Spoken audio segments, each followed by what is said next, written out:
been a lot of work there, and I would not have been able to start the agency and like grow it unless I had gotten past this mindset that money was bad and actually be able to say that I think money is a good thing. It's energy. It's something that I need. And it's something that, money itself isn't going to make me happy, but it certainly can make me comfortable and it can remove problems that will get in the way of me being happy.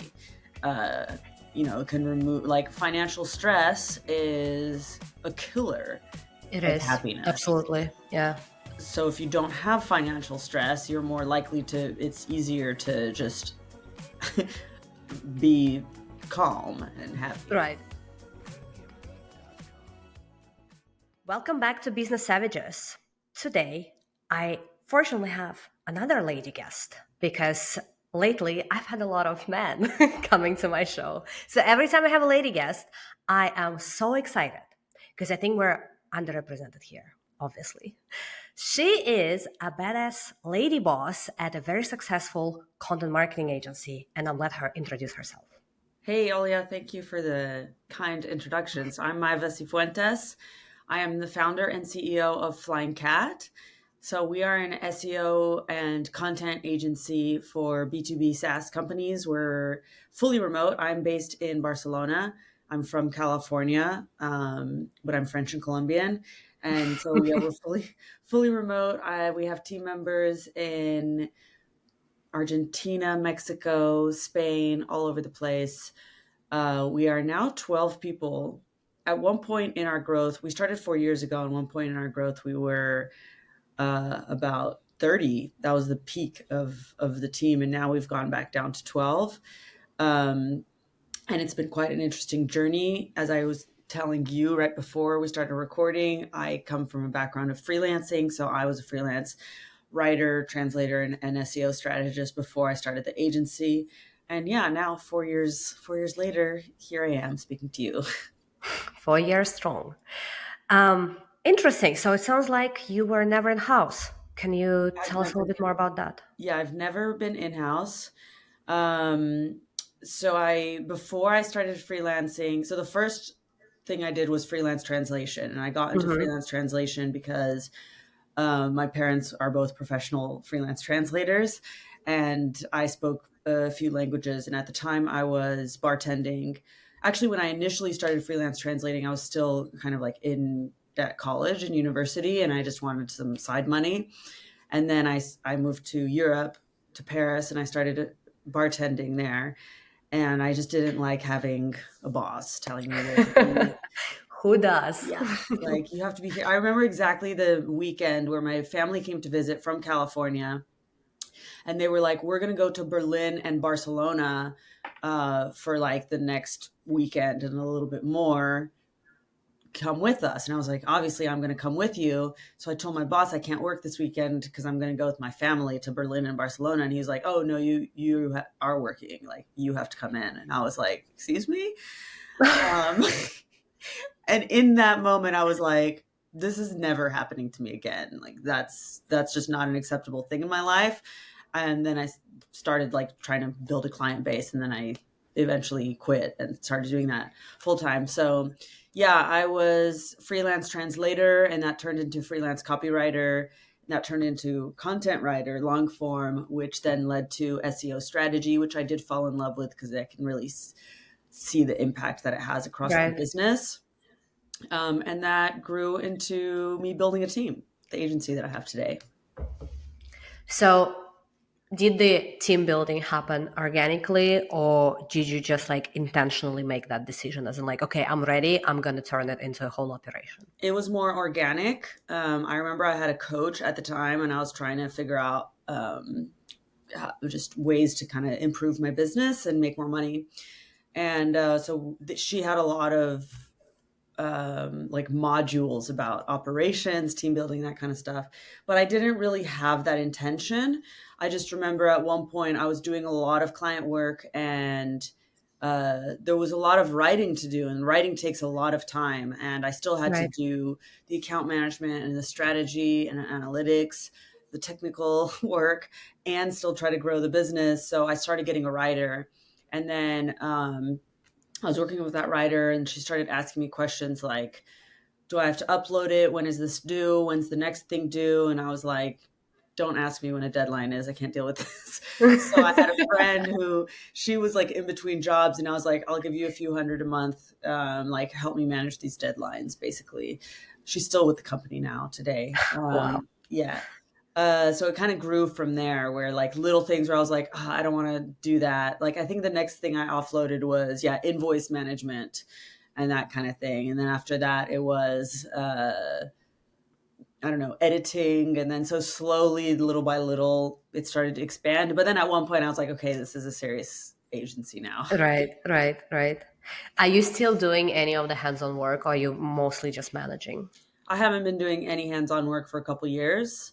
I'll still get in, like I'll still ask what is going on with the clients and try to understand. But I don't do any of the strategy editing, even account management. Like some of the clients I don't even talk to. Lately so we recently kind of reduced the size of the team, and I kind of personally want to get back into it.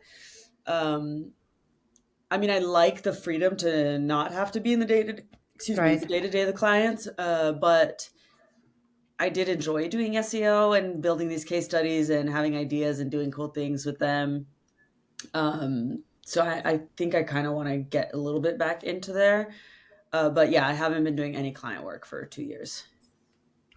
That was going to be my question. Like, do you miss it? Because that's, I think, the struggle that I go through from time to time. I'm like, on the one hand, I enjoy just being the, directing the orchestra. On the other hand, I'm like, I just want to go back into the pit and like actually play the violin. Yeah. Yeah, I think I do. I mean, it's weird. I don't miss client work, but Yeah, okay. but I miss doing SEO. But I can't say that I miss dealing with clients. Right. No, we're on the same page. But they have the budgets, so I could do SEO with them. But yeah, so it's like it's a tricky thing. What made you scale the team back down? It's a tough year. It's been a Okay. hard year, and so couple things. One, the year has been tough for us. We like some clients have churned, like our contact person and their entire team got laid off. Like we've seen this a couple times. So then the CFO comes and decides what to do with all the vendors, which Right. is usually to cut them. So it's been a tough year financially, and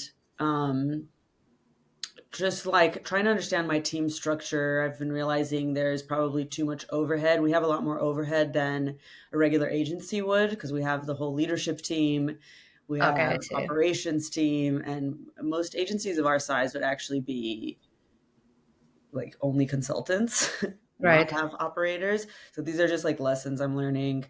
Again, I didn't have any business background, so now I feel like I have a lot of big business mistakes behind me. And I'm like, okay, now I could do something really good. But I didn't have that. So yeah, I would say it's a mix between just trying to understand what's the appropriate team structure for a company of our size. Um, like we had a bunch of capacity, and it just didn't make sense because I had hired like to be able to fulfill clients coming in, but that's not really the way that you should do it. Uh, and yeah, it's been a tough year for us. I have so many questions. Oh my God, I don't even know which one to start with. Because I want to focus more on the whole, like mindset, how you approach, like having to lay people off and all that. But at the same time, I'm like, I want to know more from the technical perspective too. I think my first question is I know a lot of people who started their agencies, and like 99% of them used to work at an agency before. So they had this entire background of how everything works and runs, etc. So how did you overcome this potential like blockage of like, okay, I don't know what I'm doing, but I'm gonna do it anyways? Well, I always had coaches. I Okay. always got coaches. I don't have Okay. one right now, but I'm kind of in market for one. Um, yeah, I had three different coaches across the journey. Each time, like after a year, I felt like I kind of outgrew them, Okay. and I went to go look for the next one. Um, yeah, without them, I wouldn't have been able to get to where I got. Even then, like looking back, I wish I had gotten coaches that were like ex agency owners, because I did Okay. get like service based coaches, service business coaches, but their whole business was like this whole coaching program thing. And I kind of wish I had just spoken to a former agency owner who could just get on Right. the phone with me and be like, why are you doing that? Do this instead. But yeah, I wouldn't have been able to do it without A, hiring coaches, and B, joining platforms like Growth Mentor. Um, so I'm a mentor on Growth Mentor, but I also can get mentors. It's this platform where you pay a monthly fee and basically you get access Oh to. my God. Is that how we met? Oh, are you on Growth Mentor? Yeah, Oh, I've been on it maybe. like since the very beginning. I was Oh, like one of their first mentors. well, maybe then. I think it's highly probable. Yeah, we were trying to, so for those listening, we were trying to figure out whether we had met before or Yeah. not. So yeah, We're like, are we maybe just LinkedIn friends or what? because I've been on Growth Mentor for a few years, and that has helped me a lot. Yeah, I joined oh my God, I think when I was pregnant with my daughter, which is 2019. So it was like the very beginning of the platform.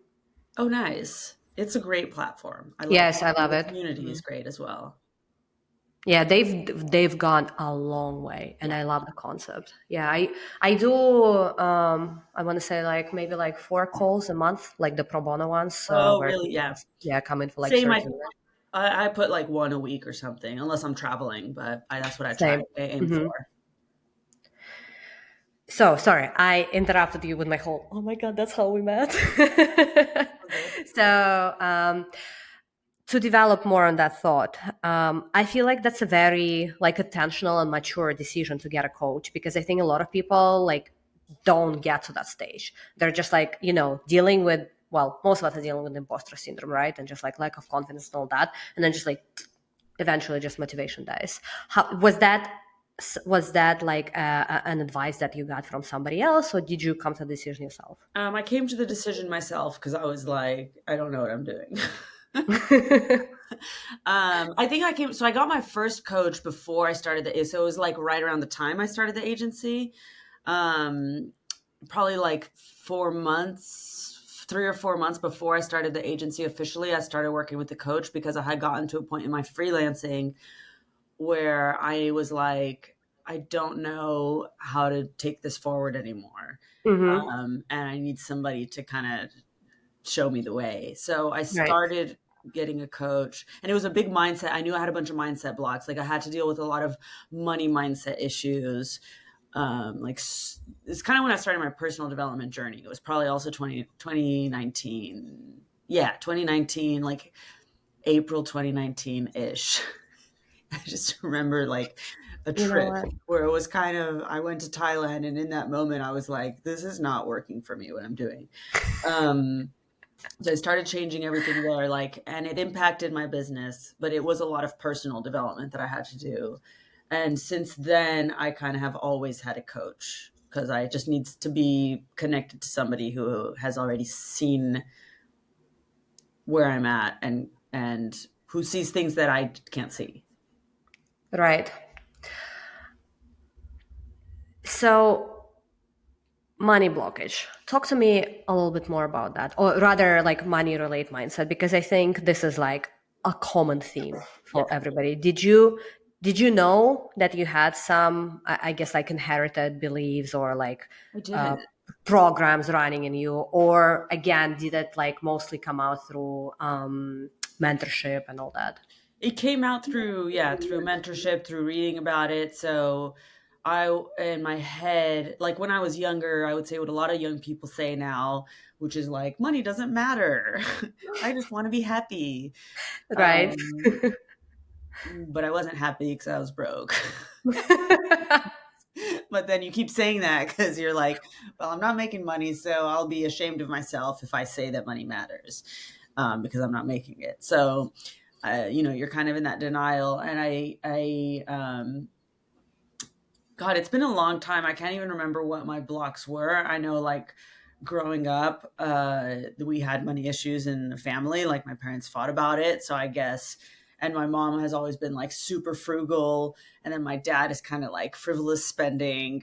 My My parents are mom, like complete opposite. oh, Like really? my dad is like, no, like this, and my mom will be like, no, My like mom is this. like, why is that 1 cent more than this thing? Like, I'm not going to pay that.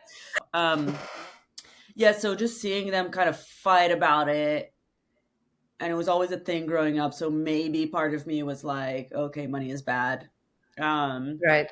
so when I was growing up, I was like spending it and not like it would just be gone. Guilt is Um, charged. yeah, and then I started budgeting, and that helped a lot. And then I started this money mindset where I had to like write a letter to money about how I was disrespecting it because I was. Um, and I wouldn't demand it, you know. But I have to say, when I started the agency, that changed a lot of things for me in terms of the money that I would ask for, because now I Hmm. was like, oh, well, I have a team that's because before, if a client was like, I'll pay you peanuts, and I'd be like, oh, whatever. Or if I didn't feel like doing a job, I'd be like, ah, okay, I just won't make that much money this month, but Right. it's not a big deal. And now when I have a team, I'm like, okay, well, I have people depending on me. Like, we need to pay them. So that has helped my negotiation a lot because people are counting on me to do it, and I know how much things cost us. Um, so yeah, there's been a lot of work there, and I would not have been able to start the agency and like grow it unless I had gotten past this mindset that money was bad, and actually be able to say that I think money is a good thing. It's energy. It's something that I need.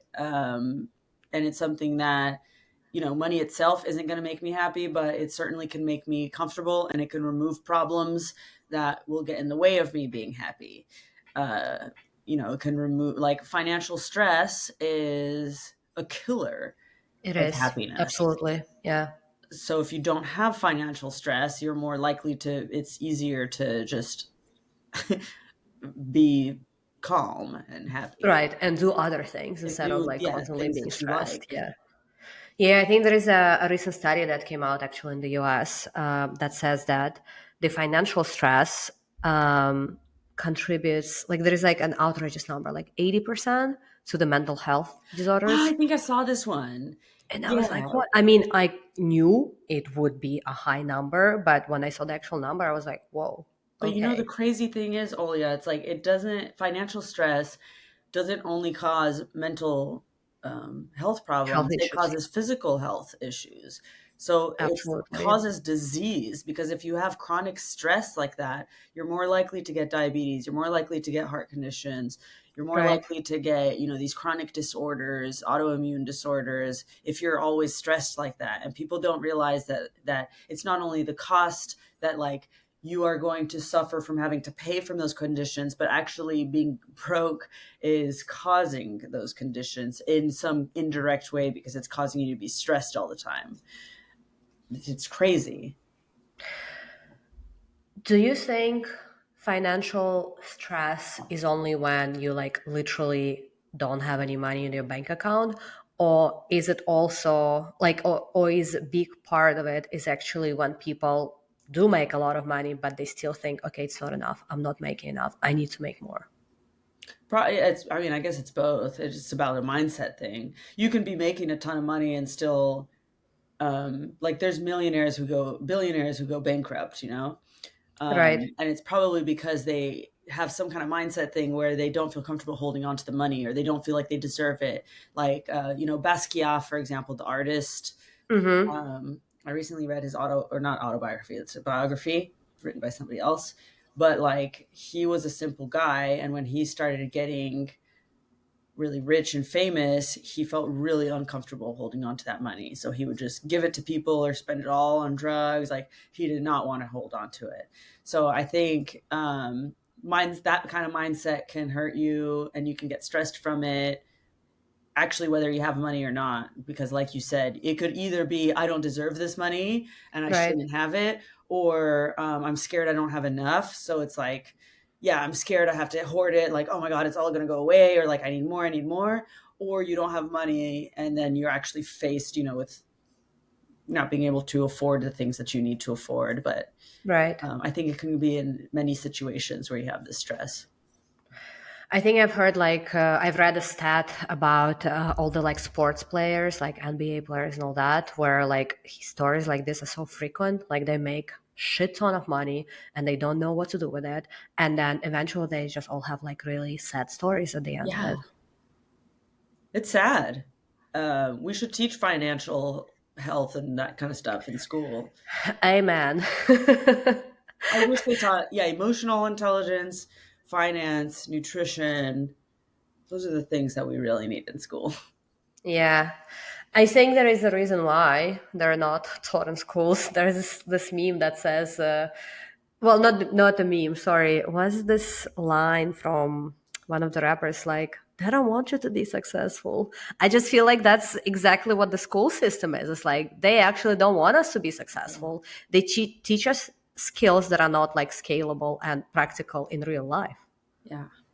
I mean, education is it's a whole topic that is, I don't Yes. know if it's, obviously we want to be educated, but the way that they're doing it in the industry of education right now, institutional education, especially in some states, I don't know what it's like out here in Europe, but in some states it's so bad, and it seems exactly like that. Like they don't actually want you to enjoy learning or being creative or being Right. successful or taking calculated risks or learning those kind of things. Yeah, I think it's mostly about like stuffing you as a pig with some theoretical knowledge that you can, like most of it you will never use in real life. Yeah, And it's all about like completing some tests, blah, blah, blah, blah. So all this like false competition, nothing else. I think I was fortunate enough because well, I went to school in Russia, and at a time, Russia was like one of the top countries when it came to high school education because we oh had like really? a really good system. Yeah. And then after that, it's like crashed and burned because they decided to be more on the Western side. So they like applied all the rules that don't work in the US and other countries and then like killed the system, which is very sad. But yeah, I was fortunate enough because it was very different. Like it was less about like, let's just get prep for the test. It was more about like, okay, let's like try actually learning something here. So there was like a lot of storytelling, a lot of role play and all that. So it was very cool. Like I enjoyed school. That's so good. That's not a lot of people say that. I was homeschooled. My mom homeschooled us until I did the last 3 years of high school at High public school school. because I just asked I wanted to start my life and make different kind of friends and separate from Right. my sister. And I was like, let me do my life. So I went, and it was crazy when I got there. I was shocked at like how much people hated learning. They weren't interested in anything. They were all on autopilot. Like it was either bare minimum that like I just have to check these boxes to get through, or Right. it was just like obsession with like the grades and success, but Right. it wasn't like I'm enjoying this learning process. Yeah, I think it's exactly what you're saying, like two complete opposites, either like completely hated or like super competitive Yeah. overachiever, blah blah blah. Yeah.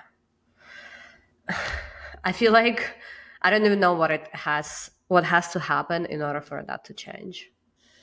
Oh, I don't know. I have a friend who's a school teacher in California, and she's like, I'm trying to be creative. I'm trying to like find different ways to teach the kids based on their learning patterns or do storytelling that. And like, I'm not allowed to. Everybody's like, stick to curriculum, stick to curriculum. Oh wow. Even if you have good teachers, like, they just shut them down. They don't let them do a good job. So I guess, yeah, I don't know. There's not enough funding. There's not enough, and we're losing interest in university as well now because it Yeah. doesn't, like, people are just going into debt and not getting good Yep. jobs from it. And then the tech companies, skills based hiring more and more, so we actually don't even care about education. So then if you're not preparing for university, what are you doing in the elementary school as well? Like, we're losing interest in it all, which is not good for society. It's not, yeah. Because it does give some structure. I have to Yeah, give it that. I mean, we need to be educated. Exactly. we But I have a question though about you being homeschooled because now I'm like, oh, is there a connection then between you not being in that like, box of a system and you realizing so early on that you didn't want to have a boss? I mean, maybe, because like my sister became a professional photographer. She does portrait photography. She did like, the cover of New York Times, Time Oh, Magazine. wow. She's photographed celebrities fully independent. And like my brother also works in the film in a creative space. So none of us went the traditional route of, but I mean, I don't know because my peers have, although they have gone in house. I think, like you said, a lot of people started in house. So maybe it's related to that, where I didn't have that kind of structure growing up. It was all kind of Hmm. free. Um, and that's the structure I prefer to be in. So it could be related. Like literally, I have a small alarm button in my head right now thinking, okay, maybe I should pull out my 4-year-old from school and just like try homeschooling for a year or something I like mean, the that. schools in France are Not good. They're not good. not good. Oh, First of all, they force kids starting from 3 years old to go into what they call maternelle, preschool, I guess, in English. And the kid has to be there at 8:20, and you cannot take them out until 4:20. It's like, what? So they're there for 8 freaking hours trying to do what exactly as 3 years old? oh wow. Like I've read stats about French, like level of French education. They're like behind a lot of countries, and there is Really? a reason for Oh, that. I Yeah, didn't realize that. Yeah, and they make them choose the university track really young yeah, as yeah, yeah. well. That's Right? so. And there is no school, quote unquote, on Wednesday, ever. So they get this like day in the middle where they're supposed to like, I don't know, spend time with their parents and do extracurriculum activities. And I'm like, I didn't yeah, know but your work contract still has a Wednesday. that. So like, what's the point? Maybe we need to get the Wednesdays off through the work contract as well. That would be amazing. Yeah. I mean, it's the fairest thing to do. Absolutely. But just to go back to the money subject, because I have one question and it's like now I'm making it into a statistic. So I usually, this is the question that comes out very often when I do the mentorship calls on Growth Mentor. And most of the time people don't have the answer for it. Obviously, you don't have to like give the answer, but you just need to tell me if you have the answer or not. Okay. So do you know your number, as in like the amount of money that you want to be making? That I want to be making, Mhm. like in the short term or in the long term. To be happy, let's put it this way. Like to Oh. say like, okay, I made it. I have a number, but I don't know. I feel like that's a midterm number, but I Okay. have a number. Okay, you're one of the rare because most of the time people are like, well, actually, no, I don't. And they'll be like, yeah, sure, 1 million. I'm like, all right, that's like every second person who tells me that. I'm like, is it based on something? They're like, well, no, it's because like in your whatever second year of business, this is what you're supposed to make. And I'm like, is that the amount that you need? And they'll be like, I guess. And it's like through that, it just turns out that people just never really think about it. Yeah, but I didn't think about it before. I had to sit down and think about Yeah, that's the whole process, right? yeah, I had to do it and kind of, and I still don't know like how long this number because obviously inflation. But like I have a number in mind that I would like to hit in the next few years, maybe longer. um, is there like a specific ritual or rituals that you do either every morning or every evening to just like keep yourself in a good like in the stable line of personal efficacy, let's put it this way? I love that the way stable line of personal like efficacy. I have a not very, how do I put this? I have a morning routine, but it's not like the same every day. Right. So I'm not like, okay, by 7 to 7:20, this is this and then that. So like I have a list of things that I will sometimes do and sometimes not do. So I meditate almost every day. I've been writing in my gratitude journal, like just 5 things I'm grateful for, which is Hmm. a practice I started more recently because I found myself being kind of in complaining. Was it difficult for you to start that? Yeah. Yeah, because I was That like, tends to oh, be that's what I tend to this isn't enough. hear. That's not enough. And I'm like, I'm Hmm. really not in a place of abundance thinking about that. Right. So I was trying to think of the things that are good. And yeah, it's like for a while I'm sitting there like, why is this so hard? And I'm like, I know. am I that ungrateful of a person?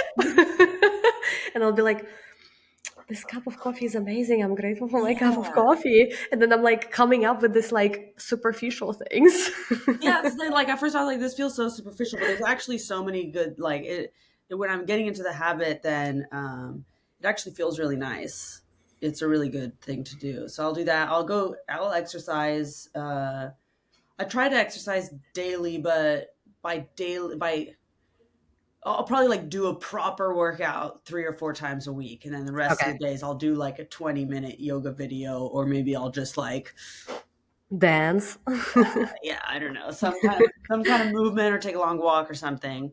Right. Um, I haven't been very good with my going outside into the sunlight first thing in the morning, um, which is something I've been wanting to do, but I've been traveling a lot lately, and so I don't know, it's just been not actually. That doesn't change anything, does it?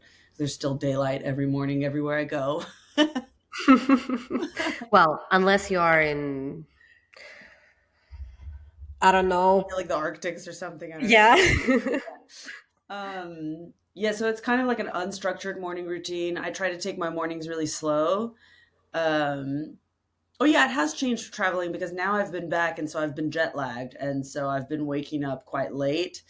Whereas I Okay. had a really long morning routine when I was in the US because I was waking up super early. So I would do like a long workout, do my meditation, gratitude practice, and breakfast and get ready slowly. And that's kind of it. That keeps me, I have like my skincare routine and those kind of Right. things. I try to like get dressed and ready every day to look, even if I'm working from home, it's not every day, but I try most Yeah, me days. too. Yeah, because if I'm just like like sometimes I'll work from home 4 days in a row, and then if I'm just like in my pajamas the whole time, then I lose respect for myself. I, no joke, feel like I'm a lot more efficient if I'm like actually like dressed properly, like I did my hair, everything, and then I'm like, Yeah. yep, I'm in my beast mode. Otherwise, I'm just like drooling the entire day, you know? It makes a difference, and lately it's made a big difference to actually just leave the house. So on days like obviously I'm recording today, so I can't. And this week I just got back from the U.S., so I had like the last 3 days have been 6 hours of back to back calls, and I can't really go somewhere when I have a day like that. But that's not a normal day for me. Um, but normally or before I left, I've been going to a lot of cafes instead of co-working spaces. I don't know. I've been Hmm. really into cafes these days. Oh, Um, I love it. I mean, I live in a small town where we don't really have a lot of co-working spaces, so I just have to find like nice, cool coffee shops. And honestly, it really helps with my focus. Some yeah, people like cannot do it at all. For me, but I think it comes with working at home. So whenever I change my environment, I'm able to laser focus. yeah, same. I can't work from home too many days in a row. Like I've been Hmm. now every day this week here, and I need to leave. Feel you. Yeah. um, Whenever you hit like a lull, mentally, morally, etc. Do you have a specific, like, first of all, how fast are you able to like check yourself? And do you have like any specific like tricks that you do to get back to the normal you? I like that you said that because my initial response was going to be, well, first I'll just sit and moan in the lull for like a month or something. And I'm like, why is this happening to me? Yeah, it takes me kind of a while because even like I recognize it's happening, and then even then, um, it still takes me a while to like get out of it. And so I'm very also in tune with my cycle. And so sometimes, if I'm going through a lull and then I'm like PMSing or something, I'm like, Okay. am I in a lull or do I just need to wait a week or and then see if I'm still in the lull? You know what I mean? Um, so sometimes it's like that. Or like if I had something really stressful and then I start like the second phase of my cycle, then it's like hits me really hard. then like it's much worse for me that time. So I still know like even if I take action, it's going to be hard for me until the new cycle starts. So I'm very kind of sensitive to those changes. But I would say if it's like a longer term lull, which I have had last year, and it depends on the circumstances. Last year I had a very long term one, but it was because I was in a bad circumstance. My cat was like having very expensive and very intense health problems for like Oh, I'm sorry. 8 months. He's okay Oh, now, wow. thank you. But it was like I had to go to the vet all the time. I was paying so much money. They kept telling me he was about to die, and then he didn't. So it was like the kind of stress that I couldn't. I felt like I couldn't just be like, let's move on from this, and Right, right. it just like kept going. Um, so that was quite tough. But then I would say like in a regular lull that's not related to those kind of circumstances or to my cycle and hormones. I would say my toolkit is kind of what I'm saying, like get back at my minimum viable routine. Make sure, am I moving every day? Am I getting out of the house? Am I socializing? So I live alone and I work alone from home. And sometimes if I'm in a lull, like I won't notice that I've actually gone 6 days without talking to a person, other than like the sales calls or something. Right, right, right, right, right. But I'm like, oh, maybe I should go have a conversation with somebody that I'm not trying to sell something to, or they're not trying to sell something to me. So that's part of my toolbox. Get out of the house, meet a friend, call a family member, start taking better care of myself again, because I notice maybe my self care will go down. And so it's like just take these actions, and sometimes I have to find a different kind of practice. What helps me a lot as well is just restart listening to like the podcasts that I like about these topics. Um, those I find to be quite inspiring and kind of get me in a better mood. I think it's very interesting about the cycle. I've read an article about it recently, but I was more connected with like working out. So there is, and of course, I cannot remember which phase it is exactly where you shouldn't really be working out because it's not going to do anything. Yes, your luteal phase or I think so. menstruation. Yeah. Voila. So, but I think it's very interesting to see the connection with your basically like ability to perform. Because I think now that while you were talking, I was like, that kind of makes sense. Because I'm also like, I'm obsessed with my cycle. Sorry for TMI. So, like, I know exactly where I am. And now I'm like, maybe I should just have like lower expectations in a Yeah. certain Well, period of a month. it's not that you can't perform as well, it's that you can't always perform the same tasks.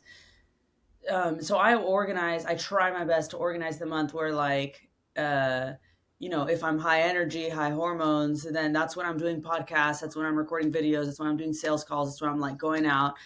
When you're say like I'm not performing as well, but that's when I'm Hmm. organizing. That's when I'm reviewing, writing my thoughts, like closing up plans, like kind of the internal admin stuff that you still need to do. And it's just about organizing the schedule in a way that works for it. It's like cycle syncing your work, because yeah, you can't So this is perform. towards the end of the cycle.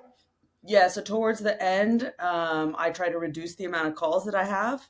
Hmm. So basically, like if you have a bunch of calls, you don't have time to do work, right?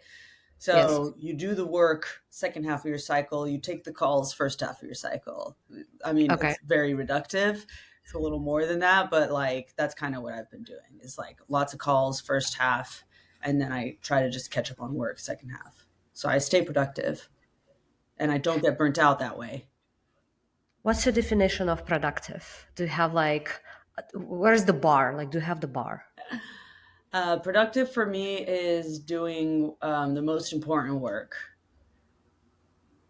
in a timely manner. So it's not being super busy, but it's just like always um, consistently like doing the work that actually moves me forward.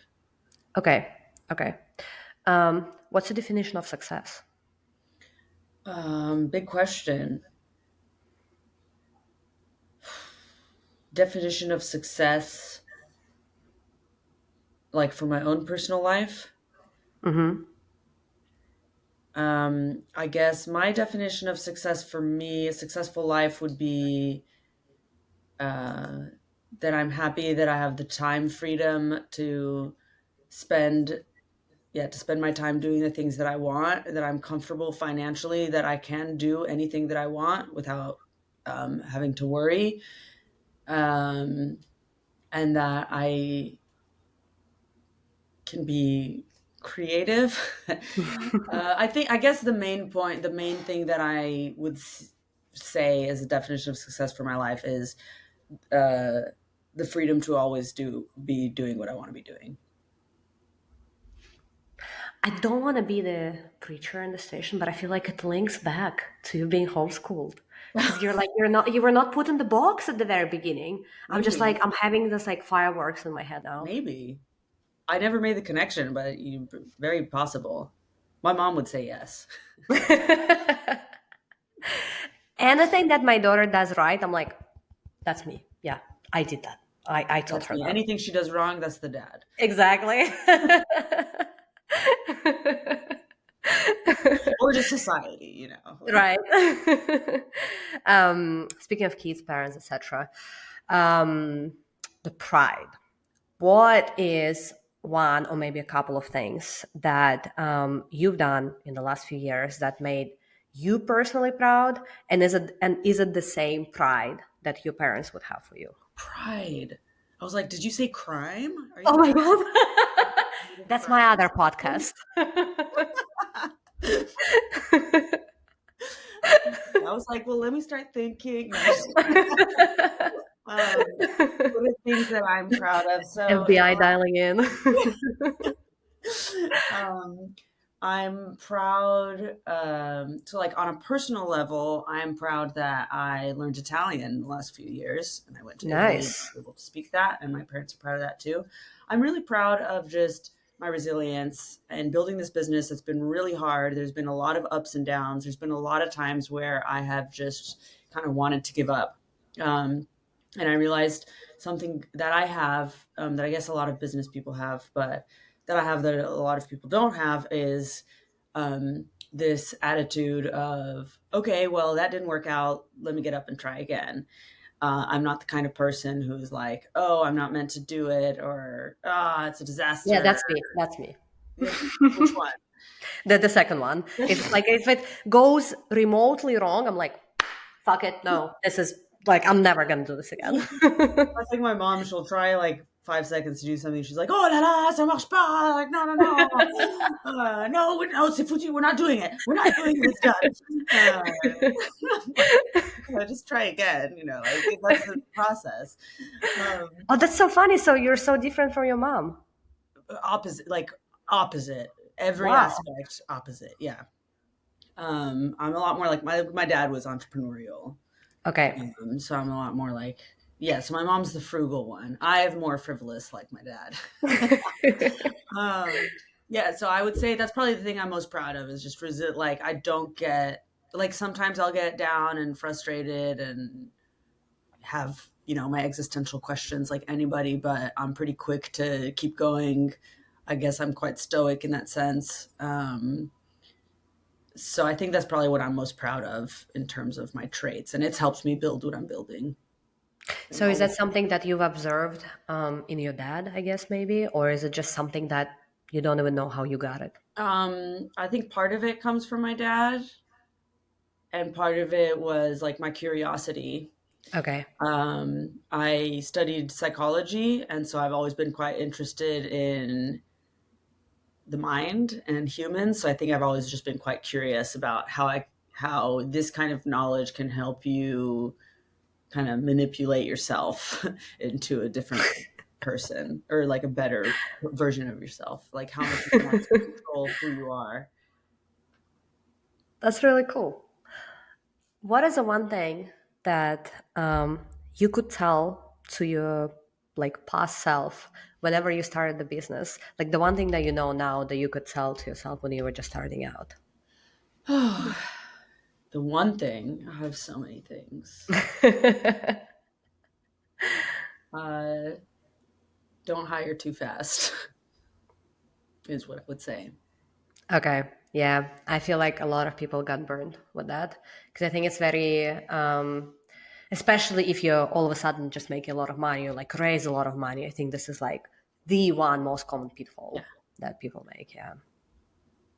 Yeah, that would have made a big difference for me to know earlier on. When you had to lay people off, was that like hard for you Of course. morally? Of course it was hard. They were all great people and they worked really hard for the brand and they believed in it and they counted on me. Did you Um, have did you have to sort of maybe like forgive yourself for that? yeah, I mean, part of me knew like, well, the choice I'm making is either I lay them off and there's still a company for the rest of the people to have a job, or I don't Hmm. lay them off and then there's no company and it fails and nobody has a job, including Right. myself. Right. So that was the choice I had to make. Um, so part of me was like, well, this is, you have to make that hard decision. Yeah, I guess I had to forgive myself. I don't think like I've been able to separate. Like it was really hard and I didn't want to do it, but for a long time I was putting the people the people's needs before the company's needs. And when you do that all the time, then the company, like in certain choices, then the company's not going to make it through, which means then there's no jobs for anybody. Right. So, at some point you have to make that kind of decision where like this decisions I'm making are for the company. Obviously you want to do the good things for the people as well, but it's like a really hard mindset shift to make.